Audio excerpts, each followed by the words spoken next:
Preach more, guy. Oh, yeah, sure. And he's talking about the stuff that I'm looking at right now. Anyways. Yeah. You got to be right up on the microphone. And then there's a set of headphones right there in front of you so you can hear yourself. I can't really tell.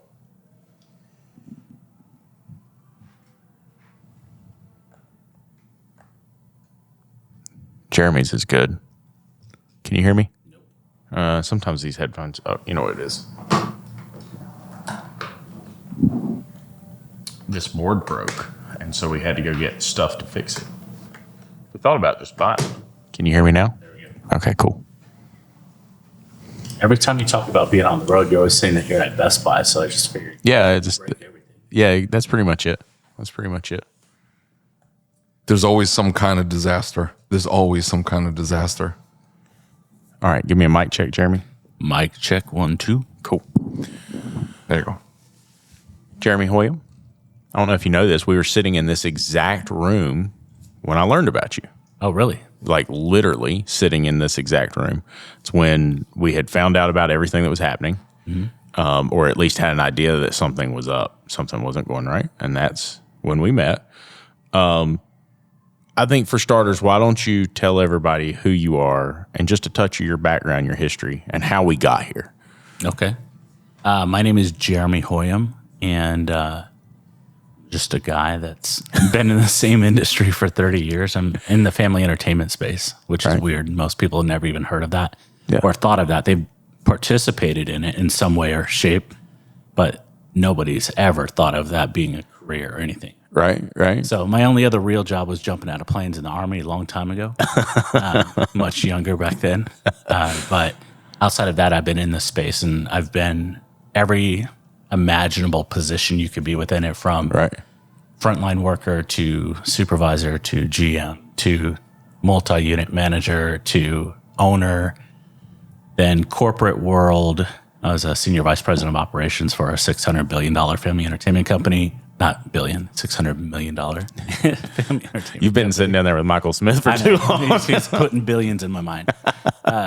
And then back to a franchisee now. And so... can't forget consultant.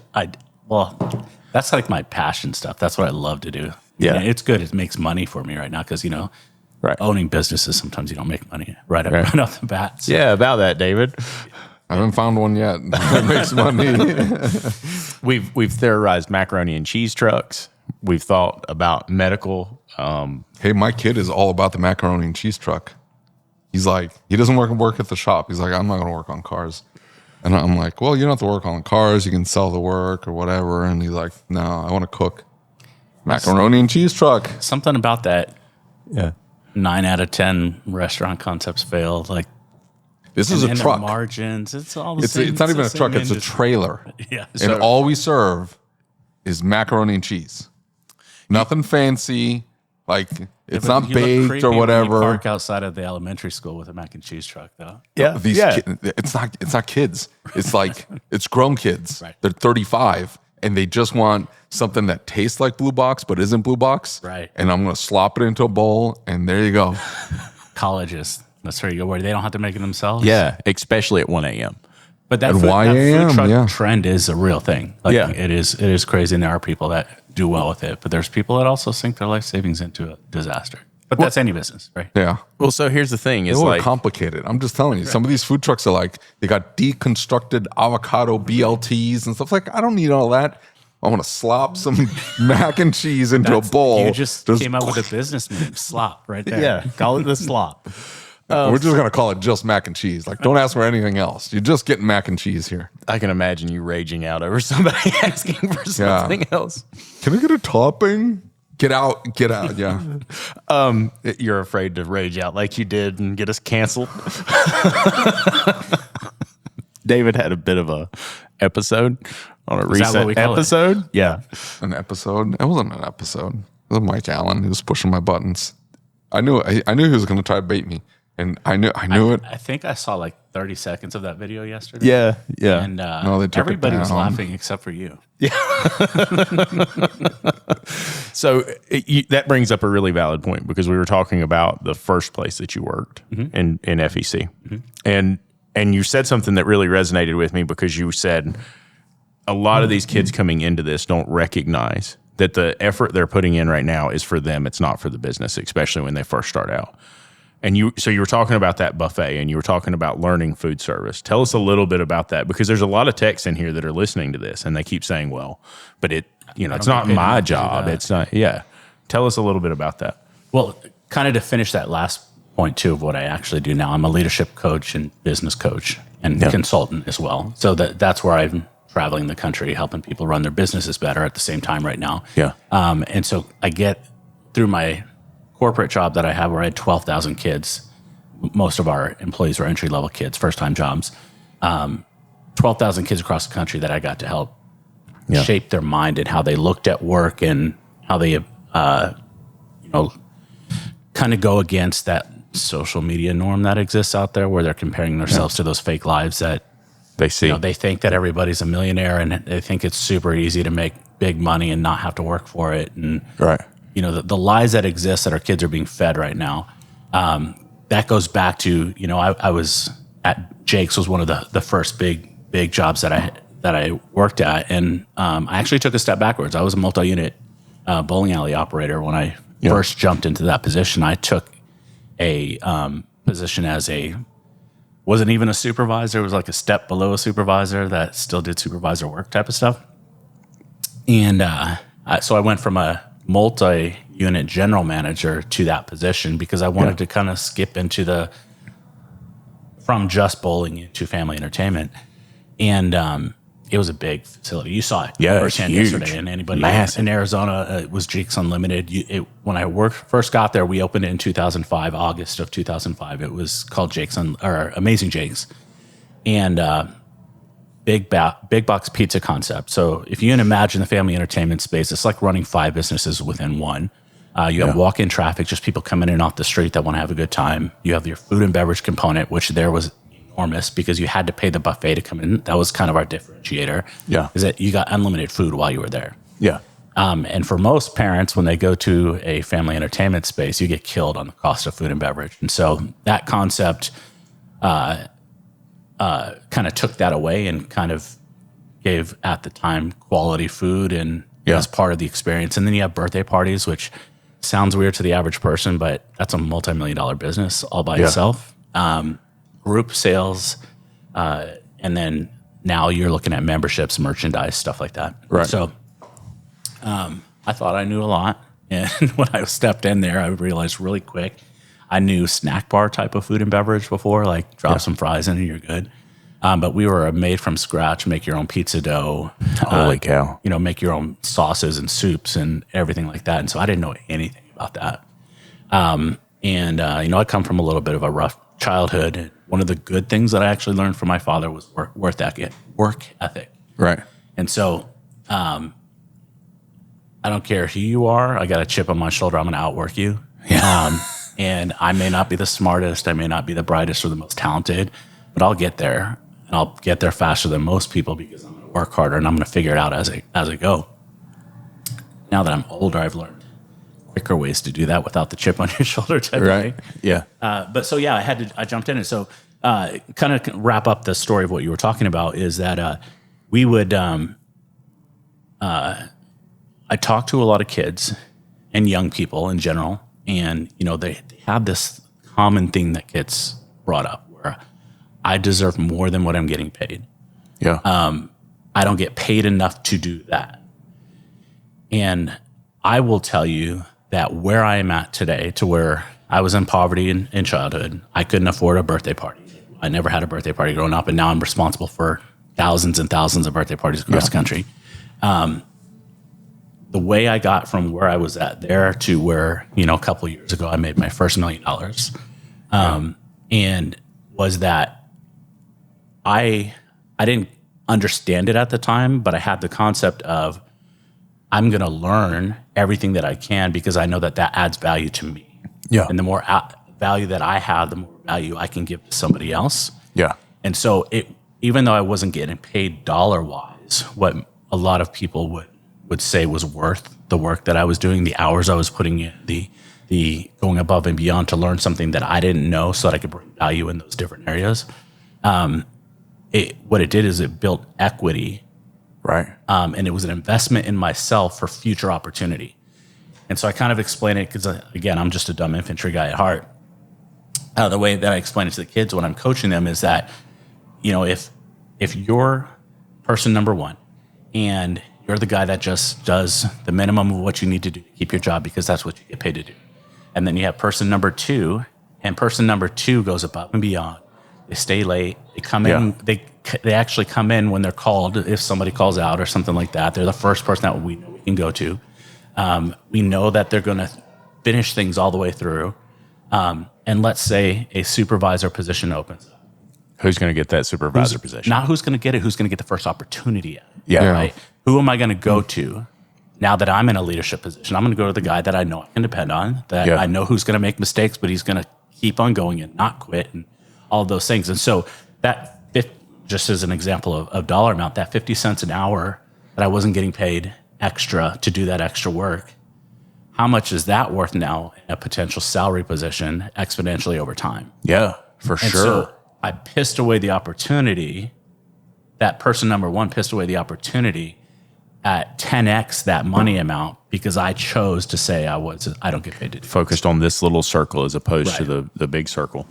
So that's a very long-winded response to that. No, I love it. And I think that is something that we see in our industry all the time, is because it's it's not just technicians, but a lot of it has seemed to kind of go this direction where it's like, I expect. It's a cultural problem, for sure. Absolutely. But you're not putting in the work to get there, right? Like, and it's one thing if you have put in the work and you're not getting it, right? That's a completely different story. Yeah. So we hired you to help with the family business. Are we regretting that? Like, No. We uncovered a lot more pain than you thought was there before we got to some good stuff. Well, so I mean, like, maybe we talk about that because we've talked about it a little bit on the show. Maybe we talk a little bit about details. Yeah, but what's your perspective of the situation? I'd say that one of my gifts that I believe God's given me, right, is that I have the ability to ask difficult questions to get to root cause problems. Right. And I'm able to have difficult conversations with people when difficult conversations need to be had. Yeah. And so I have the ability to separate emotion. And coming in as a coach or a consultant or something along those lines, it's obviously a lot easier to not be emotional about a conversation that needs to be had. Yeah, for sure. Because that's kind of what that's your job. There's some value for that, right? Yeah. But I think that coming in, and I knew right away, right, where this road was going to go. Yeah. But a good coach has to let the client kind of get there on their own sometimes, unless it's catastrophic and something really bad is going to happen. But all I did was ask questions. Yeah. And obviously I have enough experience in the industry to know the business model. And I mean, business is business. The widget's different. Systems and processes are different.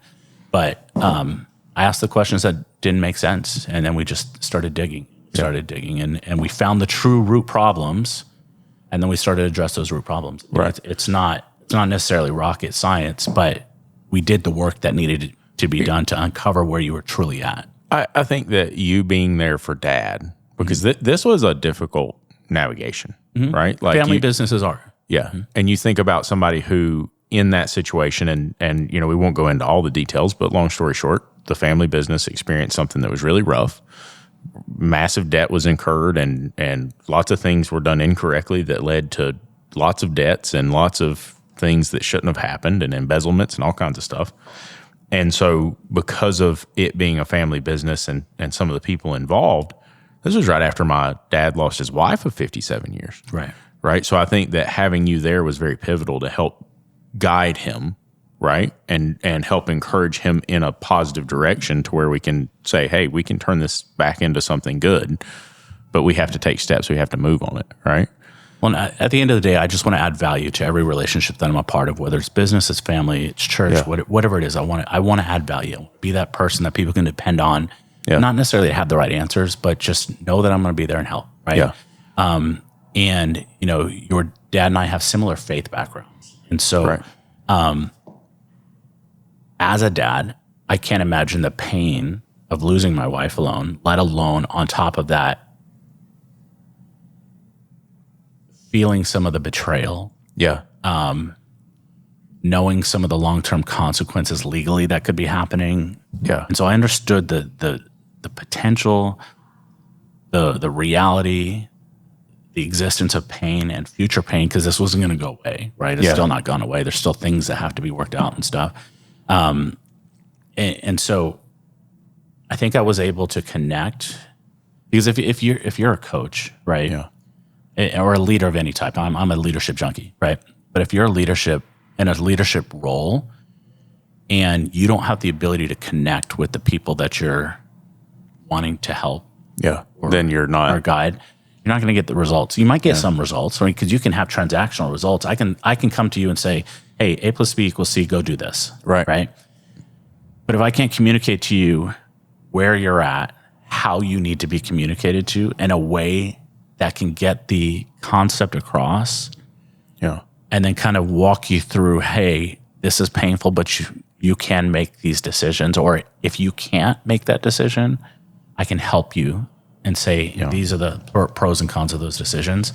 That's what's going to help create change in the midst of the chaos and the pain that you guys were going through at the same time. Well, and so for me, one of the big things is I didn't know the metrics of the business, right? And so I know the metrics of our business, and I can rattle them off the top of my head, but I didn't know the metrics of that business.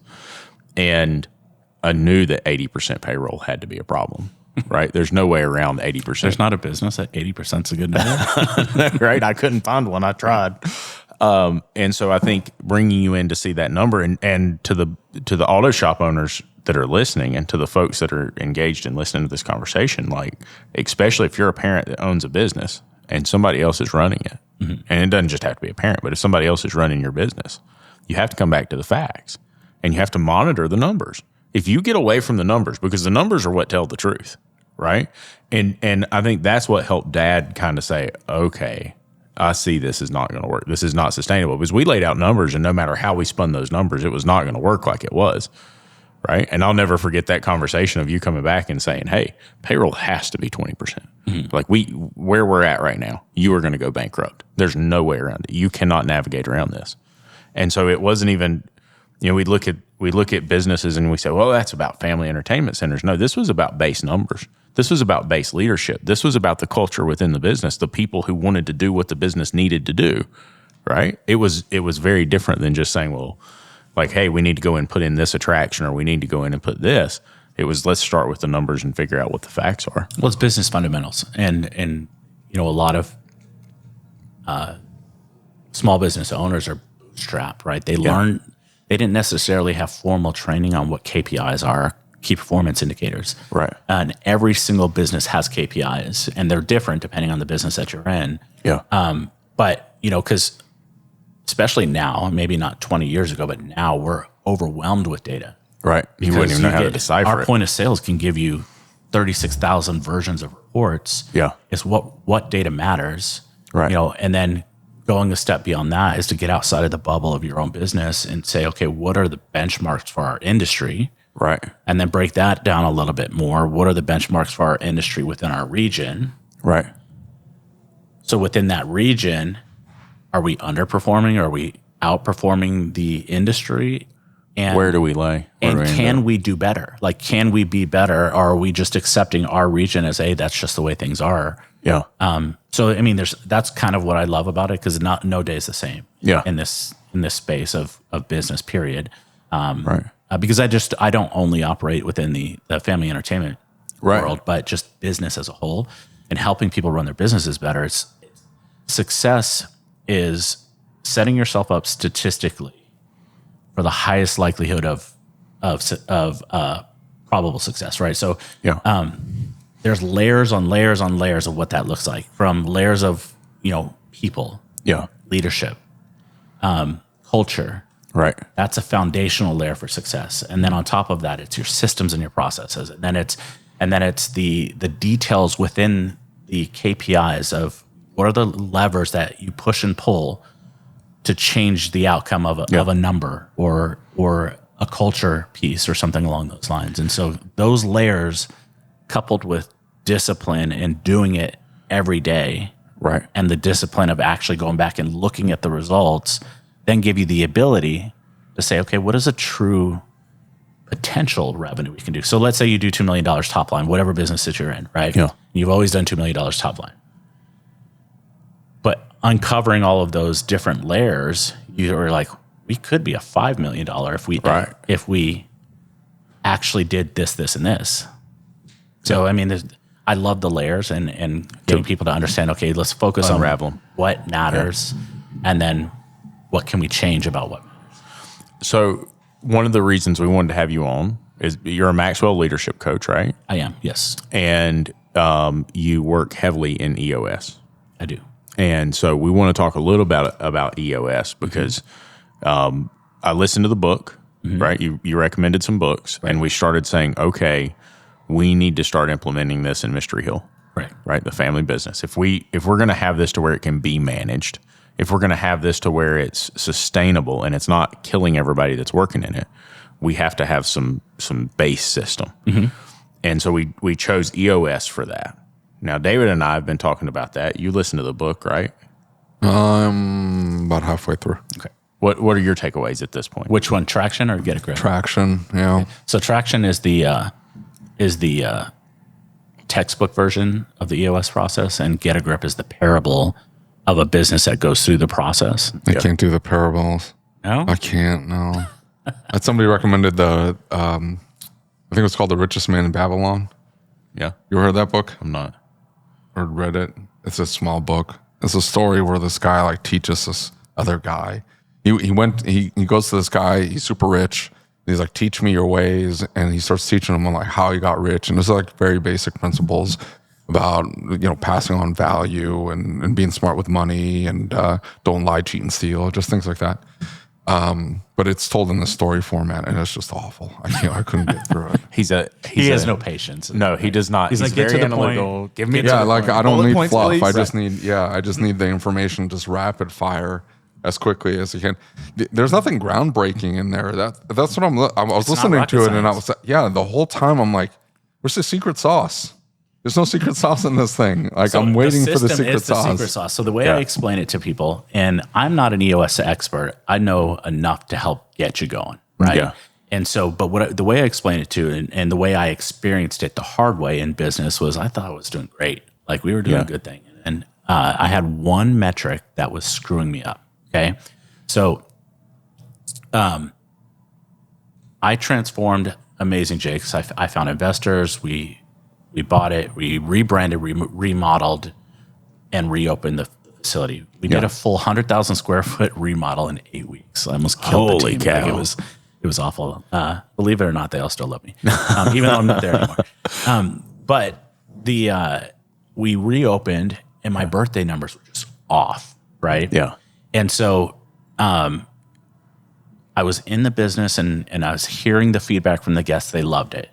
Our online feedback was great. They loved it.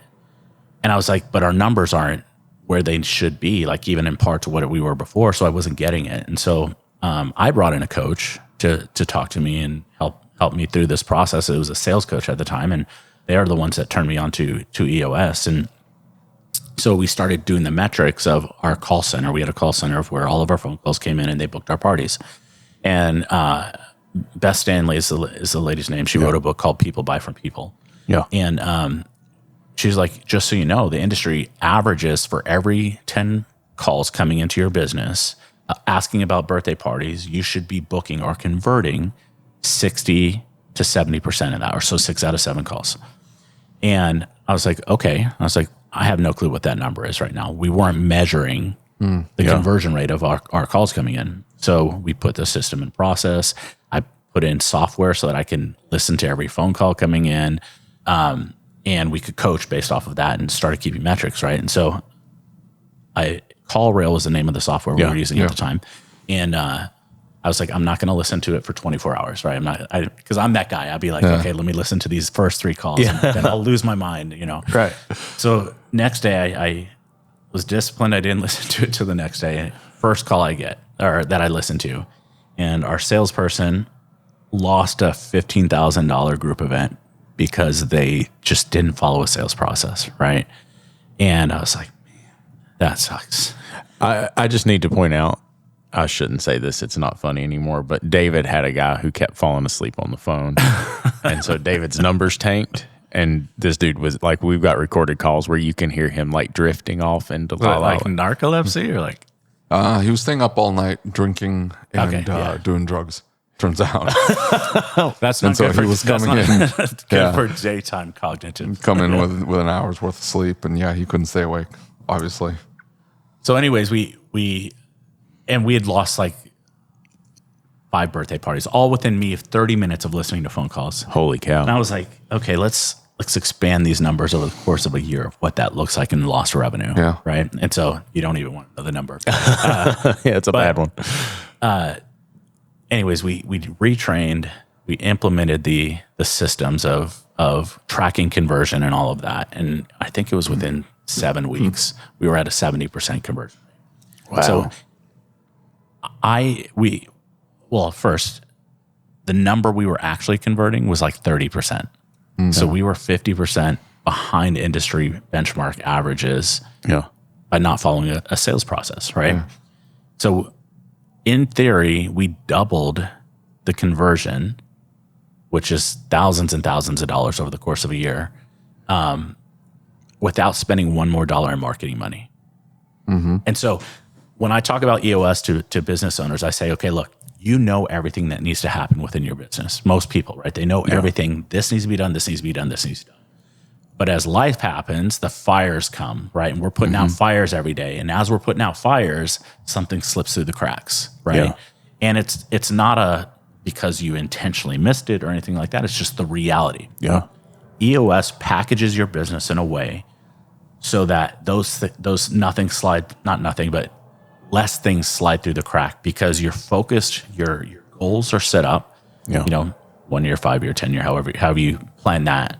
Then it's broken up into, those annual goals are broken up into quarters, which are then broken up into weekly goals, weekly tasks that have to happen. So there's 13 weeks in a quarter. And so you have the goals, you make a plan to do something about it. Yeah. Then you make tasks to achieve those quarterly plans. And then your weekly meetings are like, hey, where are we? Yeah. You're either red or you're green on I'm on task or I'm off a task, or we're hitting the number or we're not hitting the number. So the metrics are a very small, like 15-minute portion of your meeting. Yeah. And then the rest of it it's called IDS, identify, discuss, and solve, right? You're focused on problem solving on the things that are going to not have to come up again. So it's root cause problem solving instead of solving for symptoms. And that's where most people get into trouble is when they have a problem in their business, they solve for the symptom instead of the root cause. They go put the fire out. And then the fire comes next week and next week. Yeah. And so that's what I experienced in my shop when we first started trying to work on it and make it a different shop, was that I was so busy putting the fires out. And you can fall back into that trap. Right. Once you figure it out, doesn't mean that you're going to stay there forever. And so I kept falling victim to falling back into the fires. And it's like, okay, I'm just going to fix this problem. I'm going to fix this problem. I'm going to fix this problem. But I never built the core systems around that. And I look at EOS and I think, man, and kind of the core premise is like, knows it, gets it, wants it, right? Or has the capacity to do it. Gets it, want it, capable, right? Right. Mm-hmm. And so I really admired the level of, I don't want to call it brutality, but the level of, we're going to talk about this, right? Like you either get it or you don't. You're either capable of it or you're not. And it's not to be mean, because people don't want to be in a spot they're not capable anyway, right? They want to be good at what they do. I've had service advisors. I had a bunch of turnover in the shop in the service advisor role. And it's because that is a very specialized role in my shop. There's one in probably 10,000 service advisors in the nation capable of doing what we do and doing it efficiently and doing it well, right? There's a lot of service advisors out there, and I have a very high standard. I'm hard to get along with when it comes to that. Well, you're hard to get along anyways, but yeah, that's true. Poor David. I don't even know how. Somebody finally said it. Yeah, right. He tells me that I'm everybody says it. It's just they don't say it out loud. Yeah, to me, to my face. No, nobody tells him. Nobody tells him. I'm just telling you, nobody tells him.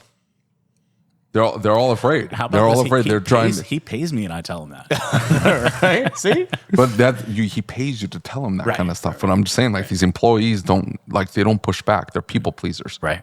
Yeah. So they just they're like, okay. That's where, when I was talking about the layers, right? Because you're right. When I'm talking about the layers for success, because the EOS as a system, it's a system, right? Yeah. Having success within a system still requires a leadership capability to allow the system to operate at the best possible way it can operate. So giving the example of what you're talking about is, if those conversations can't be honest in a meeting, Yeah. the system's not going to do anything for you. Yeah. Because you're going to avoid those difficult conversations. And so success from an accountability aspect, because a lot of times either your team's allergic to accountability, and those are the wrong people to have in your team. Yeah. Everybody knows somebody who's allergic to accountability, right? Yeah. And a lot of times, unfortunately, it's us, the leaders, because we don't hold ourselves accountable, or we don't have somebody to hold ourselves accountable, because it's hard to be on the top when there's nobody there having those difficult conversations with you. That's why it's important to have a coach or a mentor who can kind of be like, hey, are you willing to admit that you're the dummy here? Like, it's you're the problem. But having the discussions that need to happen, right? So when we're talking about accountability, like, because that system requires there's the accountability process to it for you to have success. Mm-hmm. And so, like, one of the tasks is, are you on or are you off for your goal for 13 weeks? Did you accomplish this week, right? And if it's no, then it's okay. Hey, what happened? If it's no 2 weeks in a row, then that should automatically roll over to IDS. As a group, we're gonna sit down and we're gonna talk about, hey, our expectations, like, one of my core values for my team is I'm determined to be exceptional. I want people who are winners on my team. I want people who want to win every day. And that requires effort. That requires being humble enough to know that I'm not going to show up to a meeting without having done my stuff that needs to be done. Yeah. And if there's because there's legitimate reasons why you can't sometimes. Yeah. But at the meeting is not the time to say, well, I needed help with this, or For sure. right? But that's where we live. That's the world we live in, Yeah. right? The excuse comes when accountability happens, where, hey, I'm not going to be able to achieve this goal, should happen before the meetings do, and say, hey, this is what I need, or can you help me with this? I have way more respect, and I can be short-tempered sometimes, but excuses in that instance is where. So if you're, as the main leader, you're not disciplined enough to be like, okay, we're going to have this hard conversation today about why this is 2 weeks in a row that Johnny hasn't showed up with green in his check boxes. And then also the HR issues, like hey, we're having problems with this person, not, okay, so what have we done about it? Let's talk about it. And we're not leaving until we have a solution. That's a good point, because I've mentioned a couple different times in a couple episodes about the trash story that you told about accountability, right? And we've talked about for me personally, to understand it, it's a very dumbed down version on how to hold people accountable. Right. Right. The right way and the wrong way. Well, but I mean, one of the things I've seen myself do it in the shop, I don't want to have the hard conversation. I don't want to upset somebody. I don't want to hurt somebody's feelings. And second of all, I've learned that most shop owners never set expectations. They just say, they have it up here. They know what they want it to look like and what they want it to sound like, but they never formalize that. They never put that on paper. And if they do, they're not clear expectations. Exactly. And then I think about, as you explain that, as we were all sitting there, I think about how many shop owners, they go through the daily basis, a grind every single day. They're trying to get the cars out. They're trying to make the thing happen, right? And they get frustrated. Johnny didn't do this. Well, Johnny's a good kid. I'm not going to say anything, right? And then a few weeks later, Johnny does this again. And the way that you went into that, I was like, oh, shit. It hits home for everybody, just so you know. It's not just you. Right. So tell us your accountability process. As I was kind of sharing it, I don't want to steal your thunder on it. Oh, I'll try and shorten it a little bit. So it's very simple. Like obviously the concept of accountability is not a simple, like, I don't mean like no value when I say simple, but it's not rocket science. If I can do any of this stuff, anybody can do any of this stuff. Right. It's just doing we all having know, discipline, reps. It's reps, right? I learned this the hard way, and I tell people, if you get to the point where you're angry or you're being emotional about somebody not doing what they're supposed to do, you've failed already. Yeah. Because I promise you, between the first time that something happened that needed to be coached and when you lose your mind, because everybody's had that boss that's flipped out and lost their mind, right? There's 10 conversations that should have happened between the first time in there that just didn't happen, right? And we're either avoiding it or we are not strong enough individually, don't have a strong enough character to do it, or we're just completely being undisciplined in how we approach it. So I give the trash can analogy. It's very, very simple. So I tell, first I'm going to tell you the way that it normally happens, then I'm going to tell you the way that it should happen. Right. Okay. So the first is how it normally happens, and I'm going to use Lucas as an example. Let's say I'm the general manager. I come in on a Wednesday morning to open a facility. Doesn't matter what business it is, right? And Lucas is the assistant. He closed the day before. I come in. I have to do all my opening duties, and I noticed that the trashes weren't taken care of properly, right? And so I'm like, son of a gosh, I have to go do my stuff, and now I have to do this also. So it adds onto the work that I have to do. That creates a frustration, right? So I go and I'm like, all right, Lucas is a great employee. I've never had any problems. I'm just going to let this slide. So what you've done is you've taken that frustration, put it in a bag, and you've thrown it over your shoulder. Yeah. Okay. Let's say 2 weeks later happens again. This time I'm like, all right, I need to have a conversation with Lucas's problem. All right. And so, but it's Lucas's day off. I'm like, he's not in until Friday. I'm going to have that conversation on Friday. Business happens, life happens. We forget to have the conversation. Unknowingly, we've taken that frustration, we've put it in that same bag, and we've thrown it over our shoulder. 2 weeks happen again. And this time I'm a little upset. I'm like, what the heck? Why can't we get this right? And so I'm going to call Lucas right now. In my industry, family and entertainment industry, I find out that it's a half day. So the kids are out of school. We're super busy. It's raining outside and I've got a line and I don't have enough staff. So the fire of the day, whatever the fire is in your business happens. It's in the middle of me having that conversation. I forget about it. I take that frustration. I throw it over put it in the bag, throw it over my shoulder. 2 weeks go by again. It happens. And this time I lose my mind. I call Lucas and I'm like, what the heck is your problem? You're a loser. Why can't you take the trash out? Why do I even hire you? Right. And he's like, wait a minute. What's going on? I've been doing the same thing for 2 months and you haven't said anything. Yeah. Right. Is that fair to Lucas? No. Absolutely not. Right. He may have some ownership in the problem, but it's not fair because I just lost my shit and I potentially lose a great employee because I didn't have the follow through and the courage to have a difficult conversation when it needed to happen. Right. And so a lot of times, if you're feeling emotional about, I can't ever get my people to do what they're supposed to do. I've told them and told them and told them and told them. There is a problem with you more than there's a problem with them. Okay. And this is the same thing for your staff. If your leadership team that says, I've told them 100 times to do it and they're not doing it, then there's a problem there. Yeah. And so accountability is a skill set that we have to teach.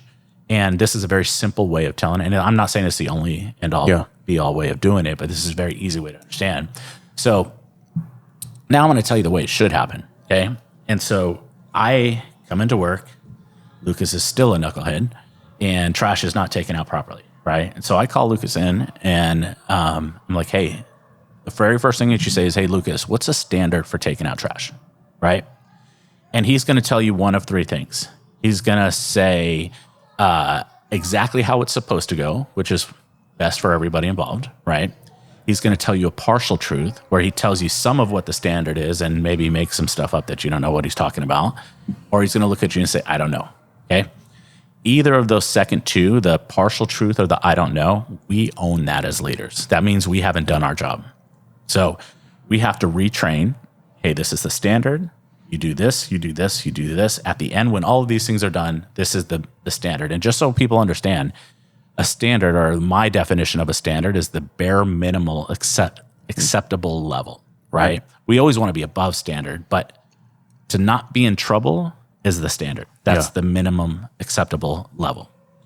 And so once we've retrained, we teach them, we have them show us, we have them teach us, whatever your process is for training, right?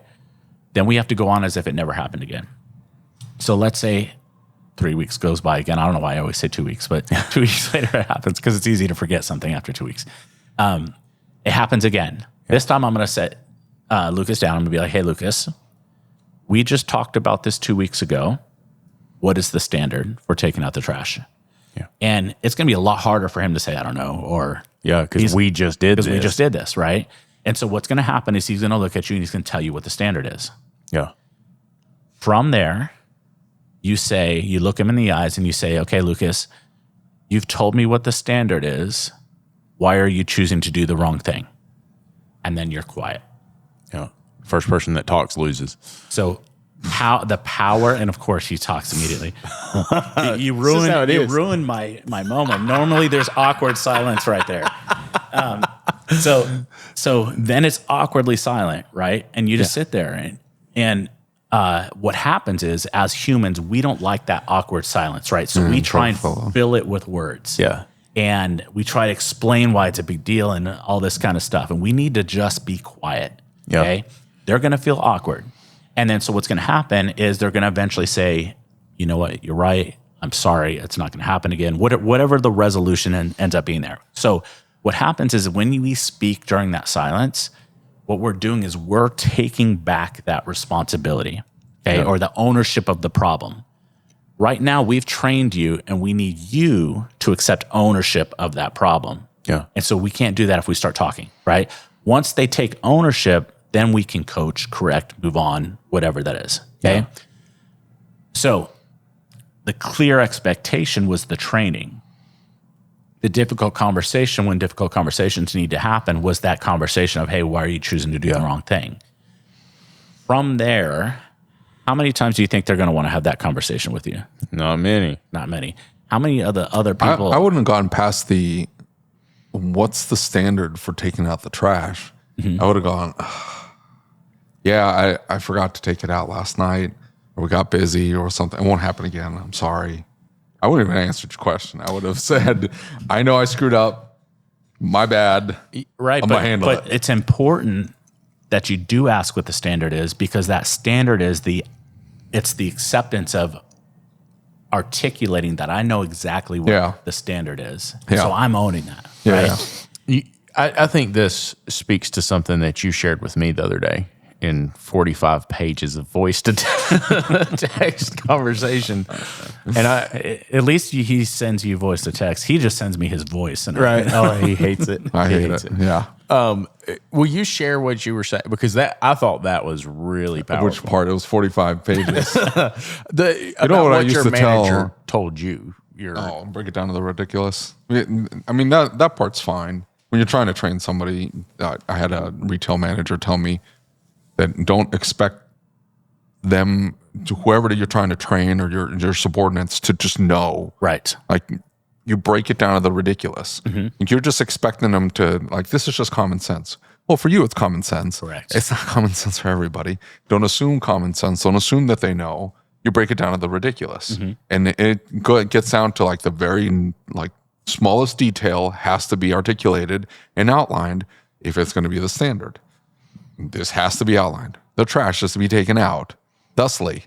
And it has to be tied in this particular manner, because we don't want the bag falling out of the trash bag in the middle of the day. And when people are just throwing trash in there, you don't want it to fall into the bottom.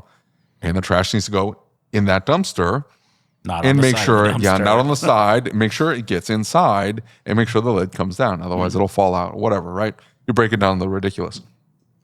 What I used to do for me as a manager, and this is what I would tell anybody that ended up as an assistant or a manager under me, I would tell them, hey, every problem that comes through here, the first thing you say is, this is my fault. Right. Yeah. And then the second step is you find why it's your fault. Mm-hmm. Articulate it. Why is this my fault? And then the third step is, how do I keep this from happening again? And if you do that, you take accountability pretty much for anything that happens. And even if it's, well, I didn't train Bob on how to dig the trash out. That's why the trash didn't get taken out. It's my fault. Absolutely. And then it's because I didn't train them, or I didn't hold them accountable, or I didn't ask them, hey, what's the standard on this? And then how do I keep this from happening again? Is I have to have the conversation. So in our industry, we have 16-year-olds first-time jobs, right? Yeah. And one of the biggest complaints is kids don't know how to clean anything anymore. Yeah. Like literally nothing. and so I had it was really funny because it was the CEO of the company's daughter that worked when I was in the corporate office once, and she didn't know how to use a mop, like at all. And like she took, when I say go mop the floor, she took the mop and put it in the bucket, took it out of the bucket, didn't wring it out, and just started dragging it in a line, and then turn around and dragging it back in a line. And then, but managers, they get so frustrated because I told them to clean the bathroom, and like, I can't tell you how many times I've walked in, I said, hey, go clean this bathroom. And I walk in and they're like, it's done. And I'm like, what did you do? Like, nothing's done. And so we have to get, like you said, what was the term that you used?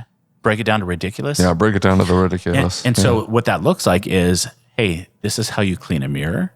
This is how you clean a countertop. This is how you restock the paper. This is how you clean a urinal, a toilet.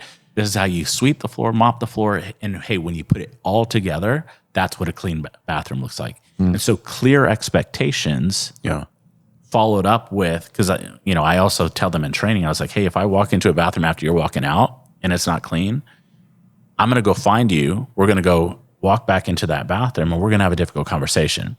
And so when I'm teaching a bunch of teenagers at the same time, I'm like, you girls are used to having conversations with each other in the bathroom. If I have to walk one of you dudes back in there, we don't do that. We don't talk to each other in the bathroom, so it's super weird. Right. So you don't want to be that guy. Yeah. But that explaining it to the ridiculous is not difficult. Yeah. But it takes discipline to do it every time. As a leader, it takes discipline. It gets assumed, though, in our world. How often do you hear shop manager or shop owners hire a technician, and then they get frustrated that they don't know how to do X, Y, Z? Yeah. I hired them as an A-Tech, and then they throw whatever assumption in there. I thought they knew how to diag this or this or this. You have no idea. Hey, how do we check for electrical problems? Here at our shop, we do voltage drop tests. How do you do a voltage drop test? X, Y, Z. This is the standard. This is how we do it here. Yeah. Don't care that you didn't do it at the other shop, that you owned it at the other shop, or that you just threw the part in there, or you had a giant bucket of parts that you would swap in there to hot swap and see if it worked. That's not the way we do it here. But they don't nobody, I'm talking like 99% of shops do not outline it. Mm-hmm.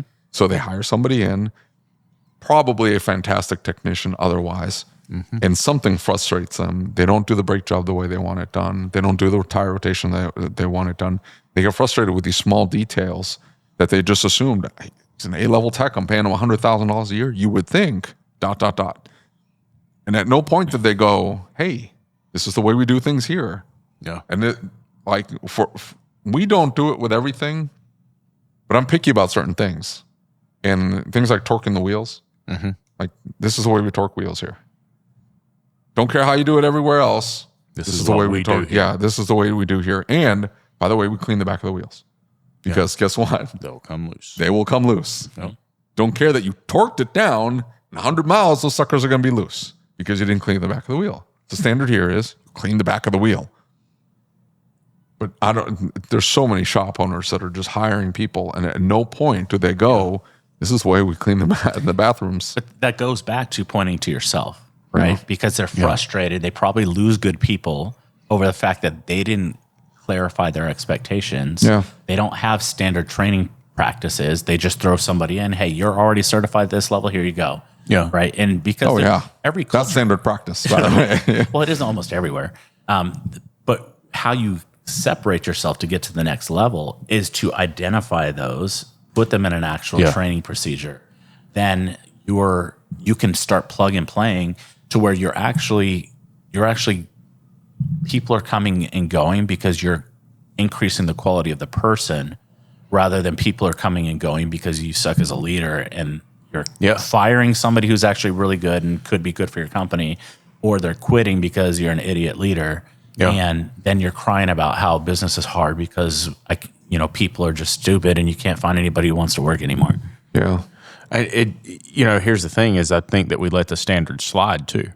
And so we don't police our standards. That's something that's happened in the shop. We went back and we were talking about how I want my repair orders written. I go back and I find that, it's changed. Okay, well, why did it change? It doesn't matter why it changed. It matters that it changed, right? And so we got to get back to the standard. Who's policing it? Are you policing what you expect, right? And I think that so many business owners miss that. And look, more so in your realm than our realm, but we do see it quite a bit in our realm. I just did a reel where I'm talking about, hey, do not go hire an apprentice. If you're a single man shop, you hire the best technician you can hire, because what do we talk about in staffing with FECs? You on your slow days, you put your very best rock stars in there because you don't need as many of them. You said that just the other day about parts stores. Like, hey, get your very best people in here, but staff less people. Yeah, you need somebody that can churn revenue for you more than somebody that's just doing small tasks for you. Right. And so what we see is these folks, they go out and they hire this apprentice, and they don't understand the weight that comes with that. You are literally, this is somebody's first job. We're babysitting them the entire time. It is grueling. It is. But I mean, the point is like, if you don't have that capability, like the SP2 mentorship program, have you ever looked at it? It's like 290 pages to learn how to be a mentor. It's like 7 different tests, and it is intense. It's not what you think it is. They think I'm going to hire them, and they're going to come in here, and they just came out of high school as a auto tech. They're going to watch me do the job. It'll be through osmosis because I'm not going to outline any of the tasks, and then they're just going to pick it up. And so why? Because that's how I did it.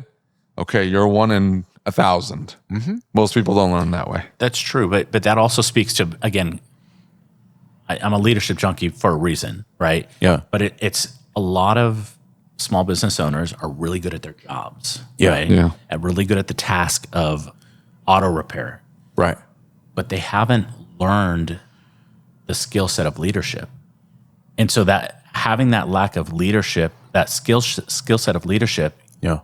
John Maxwell has a book, the Irrefutable Laws of Leadership, right? Yeah. And one of them is a law of the leader, right? The lid. And your level of leadership will directly impact the level of somebody that works for you. Because Makes sense. If they're above your capability, not always capability of like what you can fix, but your leadership capability, they need a leader that's higher level than you. They're not going to work with you. They're going to go find somebody who's better. Right? Yeah, and for sure. And so if there's not a focus on how to be a leader, and leadership, John Maxwell says, it's just influence, nothing more, nothing less, right? And what you do with that influence. So if as a leader, you're building your skill set to get better and better, you're going to over time attract better employees, better team members, which will then create better opportunities for revenue growth and systems and processes growth. And that's where scaling, because we were just in Michael Smith's class, and that's where scaling comes from. That's how you grow the business to that next level, right? If you want, I talked to a guy this morning, single shop operation, right? Like it's this dude in the shop. And he's like, well, I mean, the shop's my retirement. Brother, the shop's not worth anything. Right. Like you don't understand that, like you have a job right now. And so you have to grow as a leader, and you have to develop people underneath you. And then you have to grow them as leaders to be able to grow this to where the business is worth something. But can you grow your business if you're turning the wrench all day long? No, I've tried. I've absolutely tried. And I know he can't because I've seen him fix things. I tried to fix things. You did a good job. I'm just giving you a hard I time. got the screws out. But he also talked about in that class, he also talked about how one of the most successful people that he ever spoke with told him that he always hires people that are better than him. Yeah. And let's be honest, as men, we have ego problems that we don't like to do that because we feel threatened. For sure. Instead of understanding that if I have somebody that's better than me doing this frees up my time so that I can take us from a $1 million business to a $2 million business. Or I can figure out what it's going to take to do that. Because if I'm having to turn those invoices all day long, there's not enough hours in the day, or my energy level is going to be completely done by the time I have any time to look at it. Yeah. To really focus on how do we grow this business. Yeah. And so it never grows. Never happens. Do you think so? I've heard different theories on this, but the boomers handled business very differently, right? And it seemed like there were a lot of really successful boomers out there. And one of the theories that I've heard over the years is that those guys and gals came out of the service after World War II, and they were taught extreme, not necessarily ownership, but they were really taught about a structure. Was that a plug for the book? Yeah, it might have been. That's a good book, though. It is a very good book. But David needs what's the service you use to give you the bullet points? Now you just chat GPT it, huh? Yeah. What's that? Oh, that's a good listen. I don't know that I could sit down and read it. I mean, it's entertaining. But do you think that there was structure and accountability taught in the service during that time that we still have a fairly big sized military or a fairly large military. So I hate to say that we're not teaching that accountability and that structure now, but it seems like right after World War II, those guys that came back were the creme de la creme of human beings, the ones that really went and did something with it. You could take me down a rabbit hole of our military now in comparison to the past. Hopefully we're changing some things now, but right. it was getting bad for a little bit. I think there's a bunch of factors to that. One being that you're taught leadership in the military. There's no way around it. Chain of command, systems and processes, mentoring the person under you, the concept of next man up for everything. So you're naturally building a bench all the time, right? So those things transferred easily into business and stuff. One of the things that was different back then is the have you read the book Linchpin? No. Oh yeah, that's a great book. So it talks. That's a great book. So it talks about how our entire education system was built around the Industrial Revolution and creating people who push buttons, right? Mm-hmm. And so we all know that person, and we may be that person in this room, but we all know that person who breaks all the rules, gets great results, and never gets fired, right? And everybody's like, what the hell? That guy's a jerk, and he still is around. It's because he's a linchpin. If you take him out of that machine, the machine literally falls apart. Yeah, right. And so we're in a transition, or we have been for the past probably 15 years since the information age has just exploded, that we don't need people to press buttons anymore. But that's what our education system is still, geared around. Regurgitate the information that you read in this book. Do it exactly how I say. Like, I'll give you the example. In school, I got 100% in geometry, and I got a C in algebra. I didn't get a C in algebra because I got the answers wrong. I got a C in algebra because I refused to show my work. I just got the answer, right? Right. And so they want you to show your work to show that you're doing it exactly how they want you to do it, right? And that's maybe a dumb example, but now we're getting these kids who want to be told to press this button, but that's not the world we live in. Yeah. The world we live in now is we need people who have the ability to problem solve. The fact that everybody has a supercomputer in their hand now, the fact that all of us, you're not old, but older leadership everybody's complained about the generation below them from the beginning of time, right? Nobody works as hard He's as talking about you, Dutch. Sorry, Dutch, I don't know who you are. Yeah. You'll figure it out when you get 8 mail. But everybody's complained about them from the beginning of time, but I explain it. I tell this story, right? You're probably not old enough, but you remember the Dewey Decimal System? Yeah. Okay. So think about it like this. We used to have to go to, when we had to do a report in the library about something, we had to go to the library, this stupid box where these cards are in it, and by number, it's called the Dewey Decimal System. So by number, we had to find the book that we're looking for. I don't know how, we had to search by titles or whatever it was. Those categories, right? And then we had to hope that the library's assistant actually put the book back where it was supposed to be. Yeah. And so we went to go search the library for the book, hoping it was in the spot that it was. Then we find the book. And then we open the book and we have to actually read it because there was no search function back then. Yeah. There was no summary, right? So we had to read the book, hope it had the information we needed for the report, and then go fill it out, right? Yeah.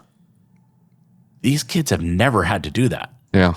They have all the information in the entire world at their fingertips. So the YouTube mentality of how to do something, they're always told exactly what to do. They've never had to take the time to hey, this worked, this didn't work. This didn't work. What if I change it a little bit?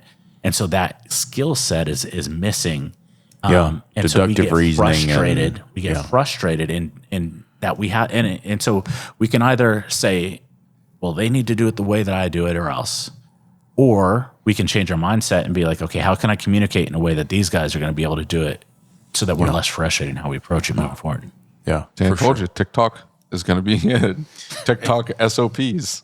Well, I mean, 30-second videos with dancing. Corporate companies are already there. No, it's there already. Jordan's the last company that I was at. That's how they wanted to approach training. Yeah, I'm telling you. So, but that works for simple tasks like how do you clean a bathroom or something like that. But when you get into philosophical concepts of, let's say, labor management and why it's important, full conceptual ideas, you can't do that in a 10-second video. Well, it goes back to the same Unless conversation. you have 600 of them. And that's kind of defeating the purpose of TikTok at that point. But depends on how entertaining they are. If they're entertaining enough, somebody will scroll through all 600. Jordan, I'm going to need you to be more entertaining. So it kind of goes back to what I've been talking to a lot of shop owners about over the past couple of months is trying to go somewhere without a path or a plan. And right, so you talk to kids today and you say, hey, show me how to read Atlas. Can you tell me which direction They don't know what an atlas is. What are you talking about? Right? Or say, hey, tell me which direction the interstates go. And can you tell me the difference? Right? They don't know. And so I think business owners are very much doing the same thing. They go to work every single day and they say, I want a successful business. Okay. What is a successful business? What does that mean? What does that look like? What do you compare to industry standards? They say, I want to go somewhere. I want to accomplish this. But you can't go search that on your phone. You can't go chat GPT, what is a successful auto repair shop? Because that's up here, right? That's for you. You have to decide what success looks like. Mm-hmm. Yet they go out and they say, hey, I want to be a successful auto repair shop, and I'm going to do that by fixing cars. No, you're not. You won't do it. You can't do it, right? Because fixing the car is not what success looks like. It comes back to, have you defined what success is? Have you built a pathway for how you get there? And unfortunately, that's hard work. And that takes some soul searching. It's not just as simple as saying, I'm going to do this.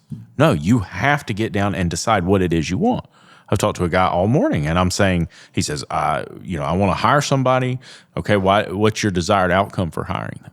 Well, I just don't want to have to do everything myself anymore. Okay, where do you hope to end up in 10 years? Well, I don't know. I've never thought about that. Okay, well, what about retirement? Do you have any retirement? No, I don't have any retirement. You ever put money in the market? No, I've got a business. I'm going to sell the business. What makes you think the business is worth something? And what does a valuable business look like? See, I always said to myself, I'm never going to stop working on cars. And then I realized there were people a whole lot better at working on cars than I was. So I went and hired really good people to work on cars. And I said, I'll never stop being the service advisor. Well, guess what? I was giving away all my money because I was emotionally discounting because I wanted people to like me. And so I wasn't making any money. And it was really stressful. And I would answer the phone at 3 a.m. And I would get a text message or get a bad Google review. And I would call those people back the second that it happened. And it was destroying my life, right? And then I became the shop manager and I said, oh shit, 10 bays is a lot different than 3 bays. I can't handle this. I'm not the person for the job, right? And so I've always said, I'll never sell the shop. I'll never retire. And then you sit in a Michael Smith class and you say, that's a whole different concept right there. I just want to point out that I've told him like all along since I've met him, like, don't do that. And then he'd be like, I'd be fine. And then he goes, yeah, that wasn't a good idea. Don't do that. Next step. Don't do that. Next step. And what did I tell him? Sell the shop. Just dump it. Keep the land, sell the shop, let somebody else run it. You would make Jeremy very happy. He is eyeing that parking. He's looking at us saying, how many cars could I fit down there? It's called a learning style. It's the dumbass learning style. You gotta make dumbass decisions to learn. Bro, I have pushed shit in a wood chipper with my foot multiple times now. I'm still doing it. So. Sometimes those lessons stick a little bit more, though. Yeah. When you learn that way. When you learn the hard way. Thank you for being here. Anything